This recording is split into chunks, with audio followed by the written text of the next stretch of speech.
ಅಂಗನವಾಡಿ ಮಕ್ಕಳ ಆಹಾರದಲ್ಲಿ ಹುಳು, ಮಕ್ಕಳ ಜೀವದ ಜೊತೆ ಚೆಲ್ಲಾಟ. ಇದು ಫಸ್ಟ್ ವೇವ್ ನ್ಯೂಸ್ ನ ಎಕ್ಸ್ಕ್ಲೂಸಿವ್ ಸ್ಟೋರಿ. ಶಿಗ್ಗಾವಿಯ ಜನತಾ ಫ್ಲೋಟ್ ಅಂಗನವಾಡಿ ಕೇಂದ್ರದ ದುಸ್ಥಿತಿ ಇದು ಮಹಿಳಾ ಮತ್ತು ಮಕ್ಕಳ ಅಭಿವೃದ್ಧಿ ಅಧಿಕಾರಿಗಳು ನೋಡ್ಲೇಬೇಕಾದಂತ ಸ್ಟೋರಿ. ಹಾವೇರಿ ಜಿಲ್ಲಾ ಮಕ್ಕಳ ಕಲ್ಯಾಣ ಇಲಾಖೆ ಅಧಿಕಾರಿಗಳೇ ಏನ್ ಮಾಡ್ತಿದ್ದೀರಿ?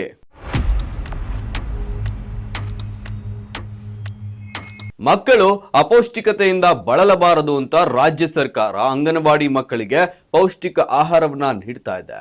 ಆದರೆ ಶಿಗ್ಗಾವಿ ಪಟ್ಟಣದ ಮೆಹಬೂಬ್ ನಗರದ ಜನತಾ ಫ್ಲೋಟ್ ನಲ್ಲಿರುವ ಅಂಗನವಾಡಿ ಕೇಂದ್ರದಲ್ಲಿ ಮಕ್ಕಳಿಗೆ ನೀಡಬೇಕಾದ ಆಹಾರವನ್ನ ನೀಡದೆ ಕೆಟ್ಟು ಹೋಗಿ ಹುಳು ಹತ್ತಿದ್ದು ಈಗ ಆಕ್ರೋಶಕ್ಕೆ ಕಾರಣವಾಗ್ತಾ ಇದೆ.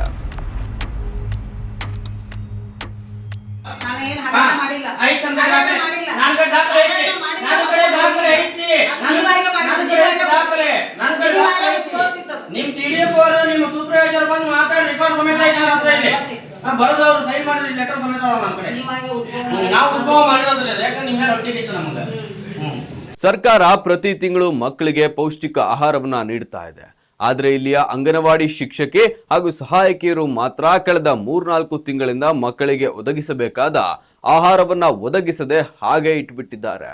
ಇದರಿಂದ ಇಲ್ಲಿಯ ಆಹಾರ ಪದಾರ್ಥಗಳು ಕೆಟ್ಟು ಹೋಗಿ ಹುಳಗಳಾಗಿವೆ.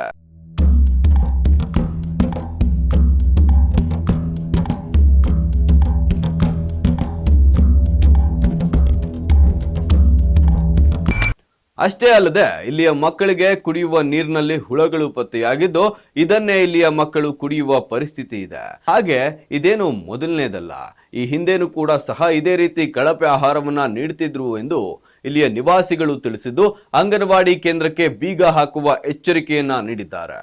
ಇದನ್ನು ಮೊದಲು ಹಾವೇರಿ ಜಿಲ್ಲೆಯ ಸಂಬಂಧಪಟ್ಟ ಮಕ್ಕಳ ಕಲ್ಯಾಣ ಇಲಾಖೆ ಅಧಿಕಾರಿಗಳು ಸರಿಪಡಿಸಬೇಕು. ಯಾಕಂದ್ರೆ ಇಂತಹ ದುಸ್ಥಿತಿಗೆ ಮಕ್ಕಳ ಪೌಷ್ಟಿಕ ಆಹಾರ ತಲುಪುತ್ತೆ ಅಂತಂದ್ರೆ ಇದೆಂತ ಕತೆ? ಇದಕ್ಕೆಲ್ಲ ಯಾರ್ ಕಾರಣ? ಮಕ್ಕಳಿಗೆ ನೀಡಿದ ಪೌಷ್ಟಿಕ ಆಹಾರ ಮಕ್ಕಳಿಗೆ ಯಾಕೆ ತಲುಪಿಲ್ಲ? ಇದರಿಂದ ಯಾರಿದ್ದಾರೆ ಅನ್ನೋದ್ರ ಬಗ್ಗೆ ತನಿಖೆಯನ್ನ ಮಾಡಿಸಿ ಅಂತಹವರ ಮೇಲೆ ಸೂಕ್ತ ಕ್ರಮವನ್ನ ಕೈಗೊಳ್ಳಬೇಕು.